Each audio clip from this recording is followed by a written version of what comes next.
పిల్లలు మన మాట వింటారా? లేదా మనల్ని చూస్తారా? మన ప్రవర్తన వాళ్ళపై ఎలా పడుతుంది? మనం తెలియకుండా చేసే మిస్టేక్స్ ఏంటివి? పిల్లలతో మాట్లాడే విధానం ఏంటిది? వాళ్ళకు మనం ఎలా ఏ స్టోరీస్ చెప్పాలి? ప్రాక్టికల్గా ఏం చూస్తున్నాం? ఇవన్నీ మనం ఈరోజు నేర్చుకోబోతున్నాం. అందులో మనకు చాలా పిల్లల గురించి అయితే కొంతవరకు అయితే తెలుస్తుంది. నాకు తెలిసిన విషయాలే చెప్తున్నాను నేను. హాయ్ ఫ్రెండ్స్, ఈరోజు మన శ్రీ రాధాకృష్ణ ఫ్యాషన్ అకాడమీలో పిల్లల గురించి అయితే చెప్పడం జరుగుతుంది.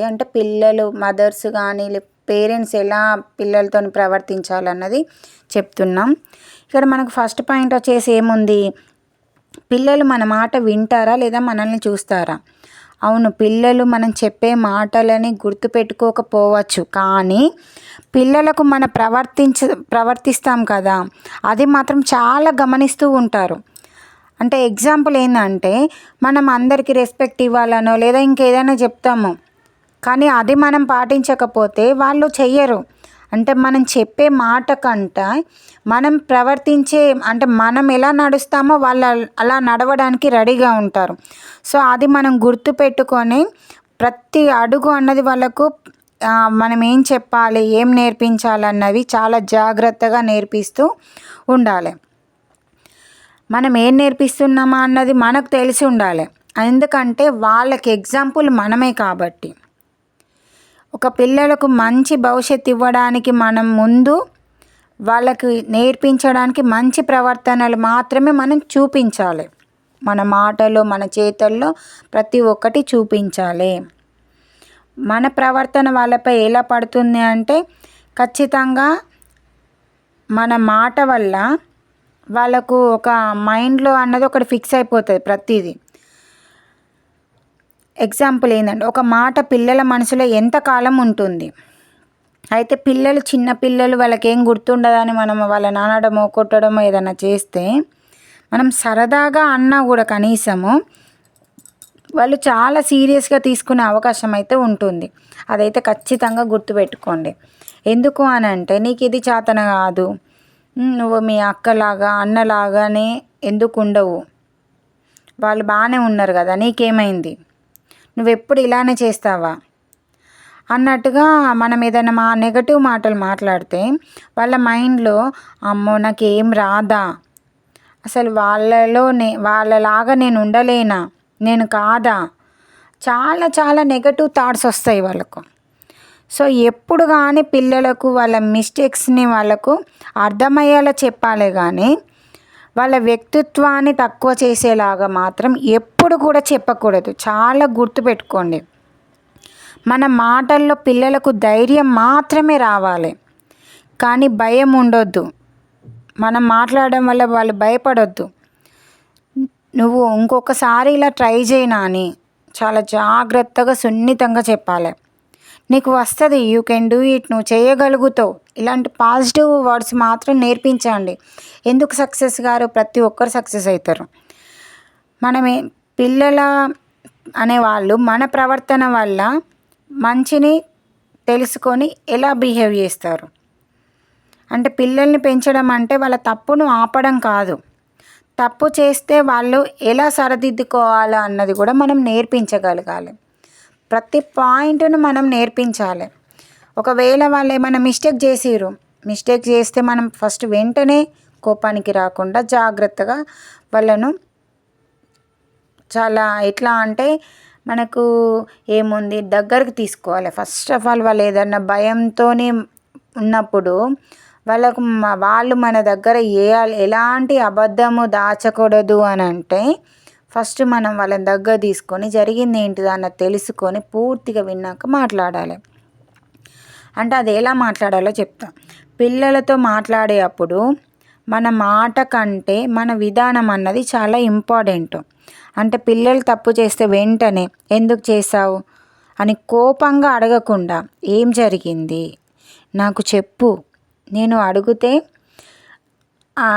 నువ్వు చెప్పవా అని అడిగితే వాళ్ళు ఏంది మన దగ్గర ధైర్యంగా మాట్లాడే అవకాశం అన్నది ఉంటుంది.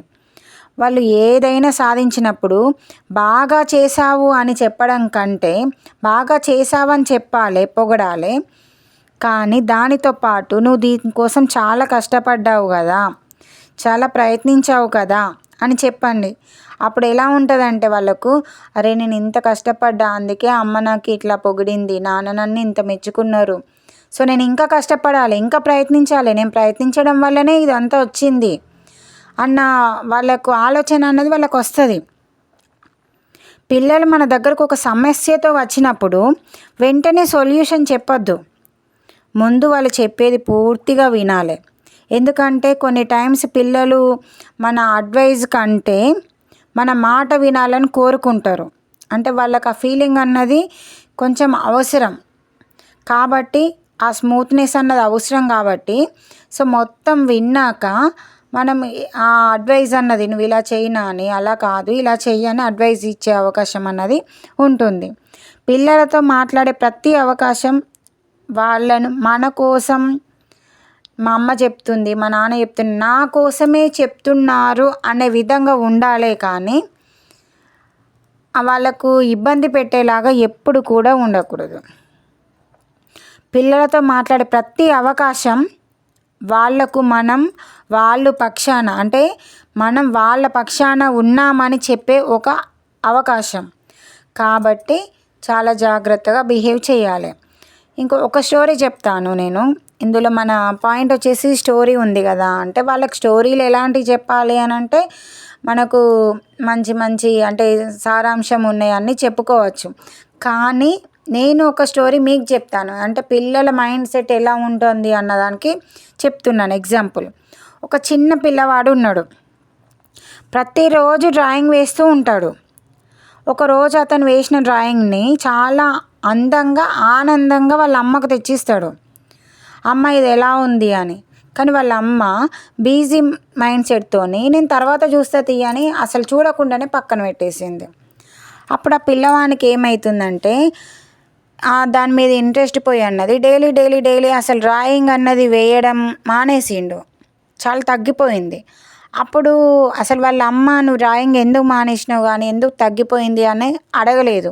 అంటే వాళ్ళ అమ్మకంతా ఇంపార్టెంట్ అనిపించలేదు ఆ బాబు డ్రాయింగ్ కానీ ఏది కానీ ఆ పిల్లవానికి మాత్రం అది మైండ్లో ఎప్పటికీ తిరుగుతూనే ఉంటుంది.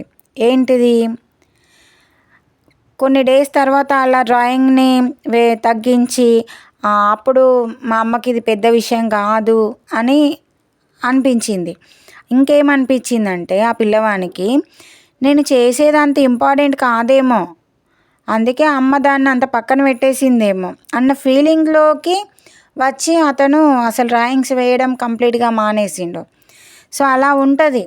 అంటే ఇక్కడ వాళ్ళ అమ్మ మిస్టేక్ అని కాదు, వాళ్ళ అమ్మకి ఏదో పని ఉంది చూడలేదు ఓకే, కానీ దానివల్ల ఆ అబ్బాయి మైండ్ సెట్ అన్నది ఇలా మారిపోయింది అన్నది మాత్రమే మన ఎగ్జాంపుల్ వచ్చేసి. ఇక్కడ ప్రతి పేరెంట్స్కి ఎంత వర్క్ ఉంటుంది, అది కామన్గా అందరికీ వర్క్ ఉంటుంది, వర్క్ టెన్షన్ ఉంటుంది. ఆ టైంలో వచ్చి వాళ్ళు చూపించినప్పుడు మనం చిరాకు పడడము కామన్ అది. బట్ ఏందంటే వాళ్ళ చేంజ్ అవుతారు అన్నది మాత్రం ఇక్కడ పాయింట్. మన దగ్గరికి తీసుకొచ్చే ప్రతి విషయము వాళ్ళ ప్రపంచంలో అది చాలా పెద్దది. అంటే వాళ్ళకి అది ఒక రికార్డ్ అన్నట్టు, ప్రతి మూమెంట్ కూడా వాళ్ళకి రికార్డ్. ఎందుకంటే చిన్న పిల్లల మైండ్ ఎంత స్మూత్గా ఉంటుంది, ఎంత సెన్సిటివ్గా ఉంటుంది. సో వాళ్ళకి ఆ మైండ్ సెట్ ఉండడం వల్ల వాళ్ళు ఇబ్బంది పడుతూ ఉంటారు. మన పిల్లలు మన దగ్గరికి తీసుకువచ్చి వాళ్ళ చేతిలో ఉన్నది, అది డ్రాయింగ్ కావచ్చు, స్టోరీ కావచ్చు, చిన్న ప్రాబ్లం కావచ్చు, ఏదైనా కానీ వాళ్ళు మన దగ్గరికి తీసుకొస్తుంది వాళ్ళ దగ్గర మాత్రం చాలా పెద్దది. సో అది మనం గుర్తుపెట్టుకొని మనం చిన్న చూపు అన్నది చూడకూడదు. అది డ్రాయింగే కదా, స్టోరీయే కదా, చిన్నది, వాళ్ళు ఎప్పటికి ఏదో ఒకటి తీసుకొని వస్తారులే, కామన్ కదా అని మనం ఎప్పుడు కూడా లైట్ తీసుకోకూడదు. కానీ నేను చెప్పిన స్టోరీ ఇంటెన్షన్ అయితే అర్థమైనట్టుంది. నెక్స్ట్ వచ్చేసి మనకు పిల్లల్ని కాబట్టి మనం ఏం చేయాలంటే వాళ్ళని మార్చాలన్న ప్రయత్నం ఎప్పుడు కూడా చేయకూడదు. మనల్ని చూసి ఏం నేర్చుకుంటున్నారో అన్నది ఆలోచిద్దాం. వాళ్ళకు ఖరీదైన బట్టలు ఇవ్వడం కంటే మనము వాళ్ళ కోసం టైం ఇచ్చింది చాలా ఇంపార్టెంట్. అది మాత్రం గుర్తుపెట్టుకోవాలి మనం.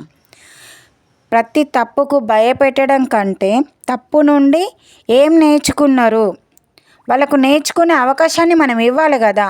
సో ఎప్పుడు కూడా ప్రతి తప్పు నుంచి ఒకటి నేర్చుకునే అవకాశం ఇవ్వండి.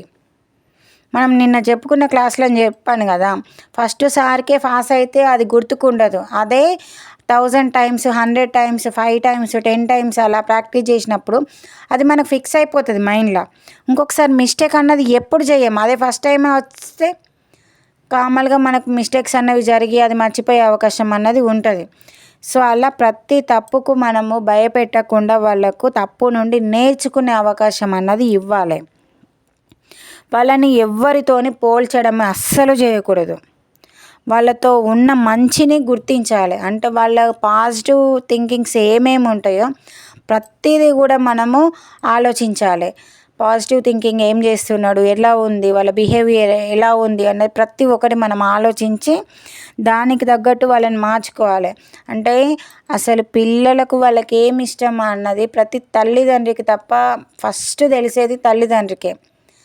వాళ్ళలో ఒక ఆర్టిస్ట్ ఉన్నాడా, వాళ్ళలో ఒక సింగర్ ఉన్నాడా, వాళ్ళలో ఎవరు ఉన్నారు అన్నది, వాళ్ళలో ఒక స్పోర్ట్స్ ఉందా, వాళ్ళకి అసలు డ్యాన్స్ అంటే ఇష్టమా, ఏది ఉన్నా ప్రతి ఒక్కటి ఫస్ట్ తెలిసేది పేరెంట్సే. కానీ ఒక పేరెంట్స్ అన్నది అబ్జర్వ్ చేయకపోతే పిల్లల్ని వాళ్ళకి ఎప్పటికీ తెలియదు. వాళ్ళ లోపల వాళ్ళే డిసప్పాయింట్ అయ్యి మైండ్ మొత్తం డిస్టర్బ్గా పెట్టుకొని ఎప్పుడూ వాళ్ళు ఏ పని చేయడానికి ఇంట్రెస్ట్ చూపకుండా డల్గా అయిపోతూ ఉంటారు.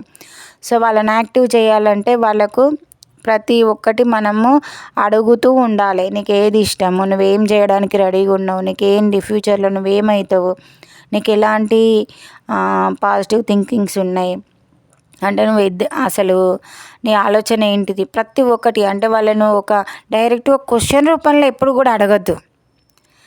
ఎట్లా అంటే మనం ఒక డ్రాయింగ్ చూపించి నీకు ఇలా వేయడం ఇష్టమా, ఒక పాట చూపించి నీకు ఇలా పాడడం ఇష్టమా, లేదంటే వినడం ఇష్టమా, లేదంటే నువ్వు ఏదైనా డిఫరెంట్గా ట్రై చేయడం ఇష్టమా, అలాంటి అంటే మనము వాళ్ళను ఇట్లా డైరెక్ట్ నీకు చేత కాదా అన్నట్టుగా ఎప్పుడు కూడా మాట్లాడొద్దు. నీకు ఎలా అన్నది అంటే వాళ్ళ లోతులు మనం తీసుకునేలాగా మాత్రమే మనం మాట్లాడాలి. కానీ మన వల్ల వాళ్ళు ఇబ్బంది పడేటట్టు మాత్రం మాట్లాడకూడదు. నా పాయింట్ అయితే ఇదే. మన పిల్లల భవిష్యత్తు మన చేతుల్నే ఉంది కాబట్టి ప్రతిదీ వాళ్ళ బాల్యంలో మన మాటలు, మన ప్రవర్తన, మన ప్రేమ వాళ్ళ మనసులో మిగిలిపోతాయి ఎప్పటికీ. లైఫ్ టైం మనం చిన్నప్పుడు చేసే ప్రతి మూమెంట్ అన్నది వాళ్ళకు ఉండిపోతుంది. సో వాళ్ళని మార్చాలని కంటే మనం మారడం అన్నది చాలా ఇంపార్టెంట్. మనం వాళ్ళను అర్థం చేసుకోవడం కూడా ఇంపార్టెంట్, వెరీ ఇంపార్టెంట్. అసలు వాళ్ళతో మనం ఎలా ప్రవర్తిస్తే వాళ్ళు ఎలా మారుతారు అన్నది కూడా చాలా ఇంపార్టెంట్.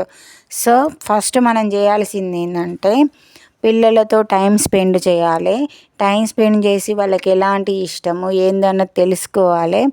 తెలుసుకొని వాళ్ళతో కొంచెం మూవ్ అవుతుంటే వాళ్ళు చాలా యాక్టివ్గా, ఇంట్రెస్ట్గా, ఎనర్జీగా వాళ్ళ పనుల్ని వాళ్ళు చేస్తారు. ఎందుకు అంటే ధైర్యం. అమ్మ నాన్న నా పక్కన ఉన్నారు, నేనేం చేసినా అంటే చెడు కాదు. అందుకే చెప్తున్నా కదా ఫస్ట్ నుంచి, మనం మంచి చెప్తే మంచే చేస్తారు, మనం చెడు చెప్తే చెడే చేస్తారు. మనం ప్రవర్తించే దాన్ని బట్టి వాళ్ళు ఉంటారు.